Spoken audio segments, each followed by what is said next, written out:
when I'm walking with other people, when I'm not sort of patronizingly telling them what to do, but able to earnestly enter into their experience, that's something through which we were both able to gain, because we're both dependent at different points, and we're building a culture of love within which that dependence can be met with the support that it needs.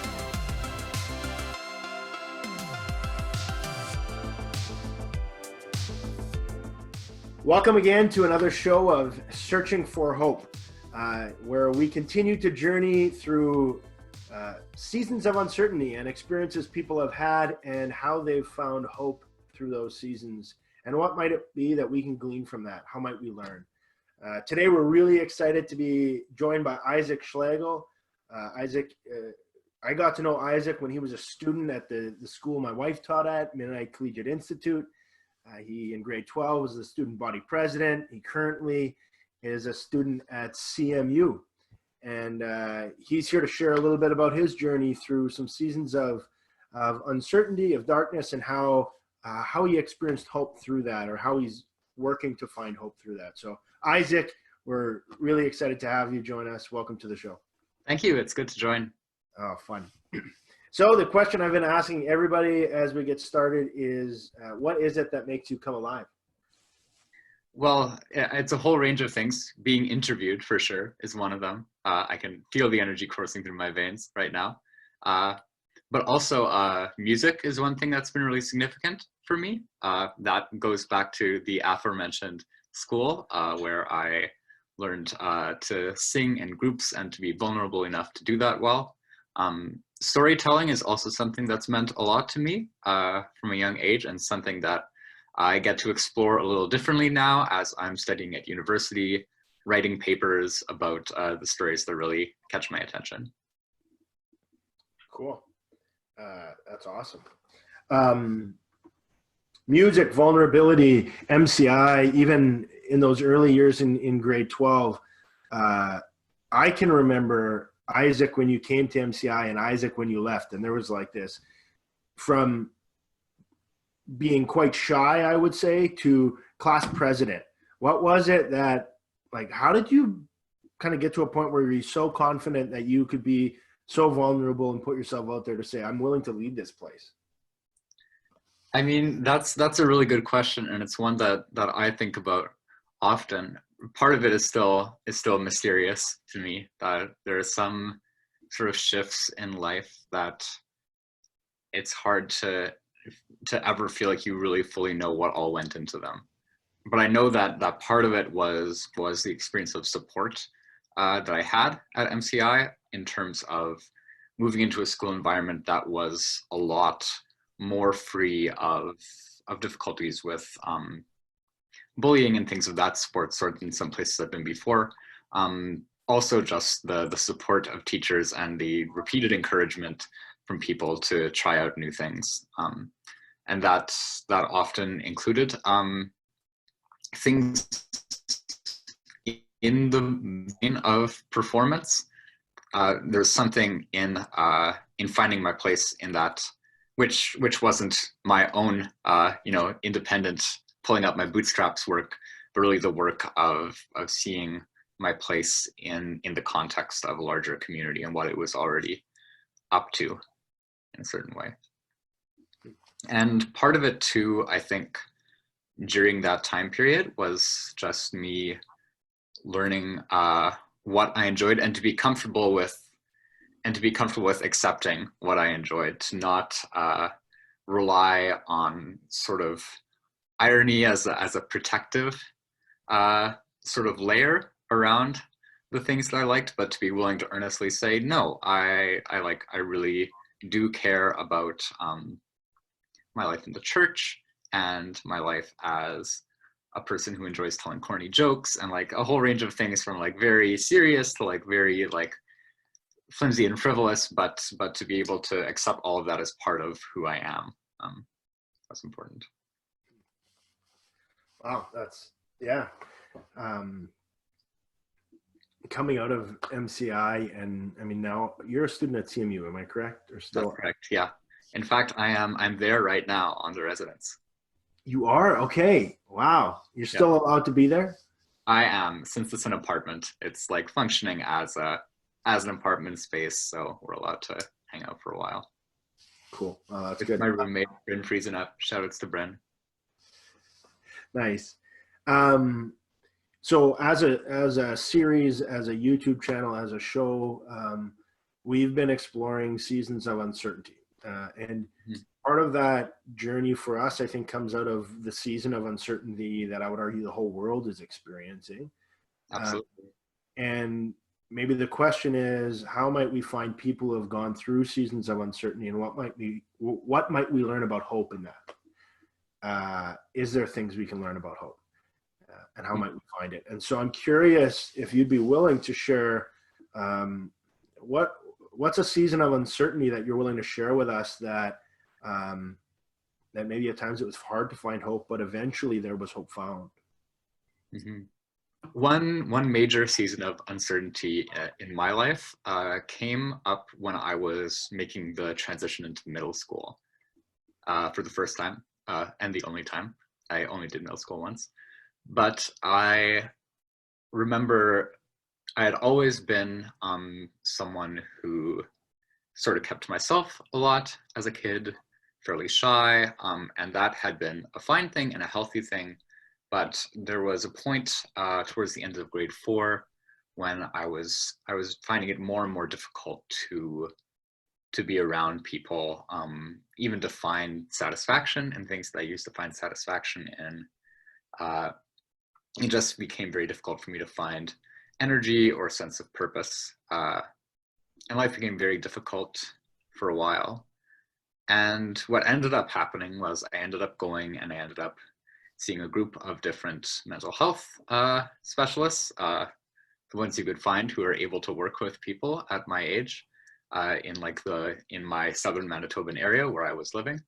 And I found out it sort of came about that we realized that I had something like depression in some form. Uh, and a lot of my middle school years especially, but it's something that I've had to live with since then, were defined by me trying to figure out how I was going to continue to sort of ride the waves of like living, knowing that sometimes it became very difficult to see the reasons I had for doing that. Mm. Curious. I mean, you comment on that's been a journey since then. Um, Yes. Yeah. so if I think of, I mean, you're in university now, grade 4. So I'm curious, what in that personally, what have you learned about ways in which you, in those moments of deep darkness, when when you're questioning things, what's the reason? Like, why am I here? Where do you go to find like little glimmers of hope? Hmm. Hmm. I can definitely answer this for myself, and knowing that it varies so much for different people. Hopefully, this can still ring true uh, in whatever way works for people. But in in my own experience, there's been a range of things. I mentioned communal support earlier, and of course, that's still a part of the story here. Is it after took taking a long process, but finding people within the healthcare system who I could trust and who really were looking out for me. I met this really fantastic doctor who I was able to check in with regularly. Um, in terms of things in my regular day-to-day life outside of like a medical setting, because medicine is important, but it's also not the only part of figuring out how to handle something that impacts your life in so many different ways. I also found that finding myself within the stories of others and as part of something broader was really important. One of the things about depression, or at least about my depression, because as I've learned, depressions can be very different from each other, is to recognize that even though they're so individual, and even though it often feels like you're totally isolated from other people, uh, there's a certain solace in knowing that there are other people who are experiencing similar things. And that's the sort of thing that you always need to take with a balance, right? Because you never want to reduce one person's experience to another person's experience. But for me to know that there were other people who had gone through this, who were going through this, to recognize those stories even in my family too was really important. Those are the sort of things that we often don't want to draw attention to. Those stories of struggle in our own like immediate context. But to become aware of them meant that I actually had more of the resources I needed to recognize where I might find hope in my own story, to know that there were these other people who shared that experience.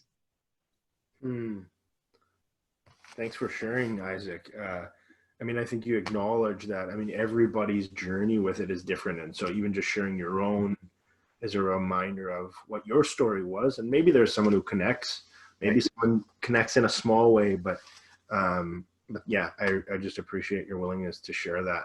Mm-hmm. I'm curious. So you've had that journey for you has been up and down. Mm-hmm. I know within the community that you find yourself in right now, I call it the CMU community.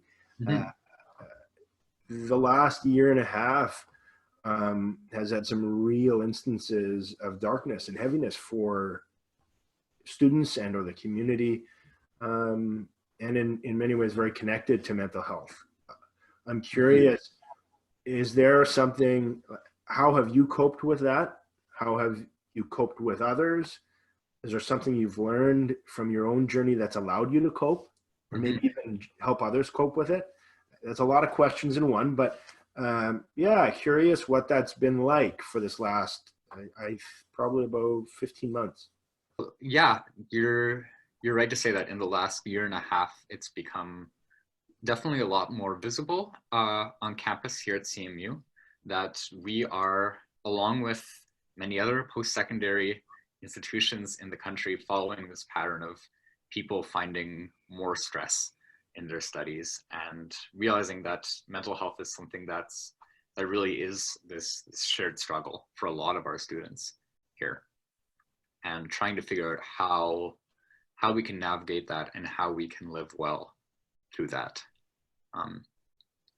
Part of what that's meant for me is that I've spent a lot of the last couple of years supporting people who have been in difficult positions with their own mental health, and also knowing that that support has been available for me as well during that time. That's been peer support, but it's also been support from folks at the school. And so part of where I find hope here is that you can learn a lot about an institution, I think, by the way it acts under pressure sometimes. And it's felt like as CMU's been under pressure, it's been able to become a community that really embraces some of the Christian values that lie so core to its founding of compassion and of outreach to the most vulnerable when they need to. And so we've, both this year and last year, we had a week that was dedicated to talking about mental health, making sure that resources are available for our students, talking about, are we doing everything we need to be doing during this time? And so one of the things these wellness weeks have accomplished is affording opportunities for people to share their stories, but more than that, more than just raising awareness of things, to share strategies and things that have worked well for people during their time. So that's included being able to embrace different forms of therapy that have been effective for people. CMU's had free therapists available for students on campus, and even though they're sometimes difficult to get a hold of because of how high the interest is, there's really a strong show of support from the institution to have those people available to us as students. My next question might be, you talked a little bit about, even in this season of heaviness as a greater community, the experience of supporting others in it. Mm-hmm. Curious how supporting others has actually helped your own mental health? Has it? And has there been, what has that journey been of embracing that with someone else who maybe is struggling just a little bit more than you? Has there been like a co experience of greater support or health out of that? There's definitely been a shared experience out of that. I've been taking some time recently to read some different philosophers talking about the importance of dependence in my studies, and part of what I've recognized through that is what one particular author says, named Alistair McIntyre, which is that, you know, independence only comes through the acknowledgement of dependence. And so for me, when I think about how I can support people and how I can be supported, often in times of depression especially, there's a sense that, oh, other people are only doing this for me, and like I'm being a burden on people. I think a lot of that language of burden and like emotional labor is name some real things that people struggle with a lot during depression. Is the sense of, oh, are people just doing this for me, and like totally being self-sacrificing in order to help out. And I think part of what's helpful to recognize is that when we do good for people in our communities, we recognize that insofar as we're humble enough to admit that we're part of those communities too, and we too will be vulnerable, that is supporting the same network of love and compassion that will eventually come back around to support us. And so to say that when I'm helping someone, it's also helping me, isn't expressing selfishness necessarily, and it's not expressing sort of a false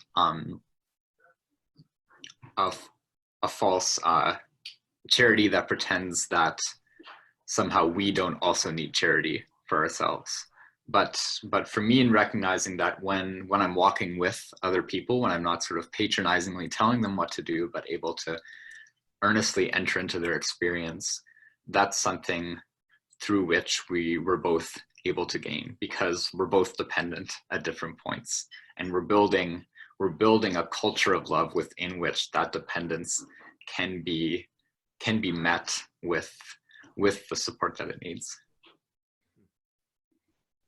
Wow, it's so cool that you talk about it in that way. And part of it, in an earlier episode that we did, the idea of Ubuntu came up. I don't know if you know of the Ubuntu. It's an African proverb. It's a way of life, which is, I am because we are.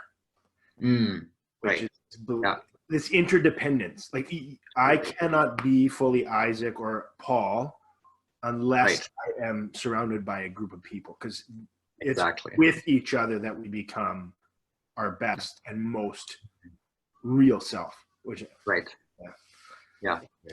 I digress. That's really cool. So maybe a question. I mean, you've already given us so much to think about, and so typically at the end, I have two simple questions that I like to engage in, and one maybe takes it a little more personal again, but is, Isaac, as for you, as you think about who you want the people around you to see Isaac as, what do you want them to remember about Isaac? Like, what do you want the people you're journeying with, or the people who only know Isaac from afar, how would you want them to remember Isaac? Yeah, one of the things I hope people remember when they think about me is that I'm not an island unto myself. That when you see me, you're also seeing a bit of yourself in that too. That if there is a love that I'm able to show, and that is something that I work hard to be able to do, that is coming through beyond me, and it's also something that we work towards expressing together. Awesome, cool. my final question is, let's bring it back to hope. We're all about searching for hope. So if you were to give someone advice, maybe someone who's struggling with their own darkness, or they're struggling with the uncertainty of the world we're living in right now, recognizing I'm not asking you to be the one with all of the answers, but from your own experience, what would one piece of advice be for someone and how they might find hope, or a glimpse of it? Mm-hmm. Well, I think that there are two main ways I think about that I've often looked for hope. And one of them works not so well, and one of them works pretty well sometimes. And so it's the question of trying to identify between these. One of them is hope in sort of the denial of what's wrong. And so often when things like COVID-19 happen, and I look for hope, I'm often looking for hope that this isn't as bad as it seems, that there's not something terribly wrong, that I can still, as someone for whom singing means a lot, that I'll just still be able to go in to rehearsal and sing with people. And that kind of hope isn't worthless. And there's often a reality to it, in that, you know, sometimes you are hearing a more negative version of what's happening than is real, and you do need to be able to push back on that. But often it's also a short-term hope, when you realize that, oh, the bad thing is still around and it's not actually just going to go away, then that hope maybe doesn't sustain you as much. Then there's another kind of hope that stood out for me, which is the hope of in spite, the hope of nevertheless, almost, which sees and acknowledges what is wrong, sees and acknowledges what is hard, and says that even within this, the good can still happen, and we can still recognize light and life happening through this. And so the things that give me hope in this time are not moments of people saying, oh, it doesn't matter, we can gather together, we can do things just as we've always done them, but saying we will find new and creative ways to keep doing the things that we value.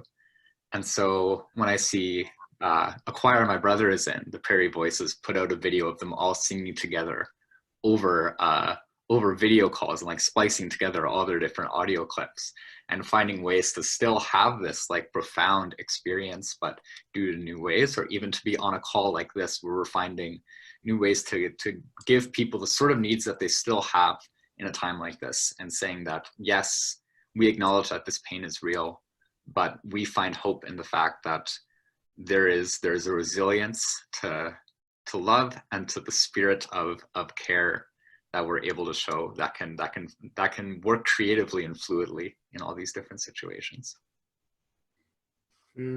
That's powerful words, Isaac. Thank you. Thank you so much for sharing that with us. I want to just make this comment maybe at the end of this, is that if anyone of you are watching this and you are someone who struggles with depression or thoughts of suicide, or you know someone who is, as Isaac has shared, reach out, find someone to talk to. There is something that happens when we realize we are together, we're not alone. And so we'll also down below here in the description link some numbers and places you can go if you're looking for help. So please do that. Again, Isaac, thank you for your vulnerability and willingness to go here. I just so appreciate you coming on the show. Thanks, it's been a pleasure. Thanks for watching today's episode. We hope you enjoyed it. We're going to have weekly episodes every Monday night at 7 p.m. Central Time. We'll be releasing a new episode. If you like the video, hit subscribe. Feel free to comment if you have something to say. We'd love to hear from you. If you have a story of hope that you think would be worth sharing, let us know. Our email is in our About section on our YouTube channel. We'll see you next week.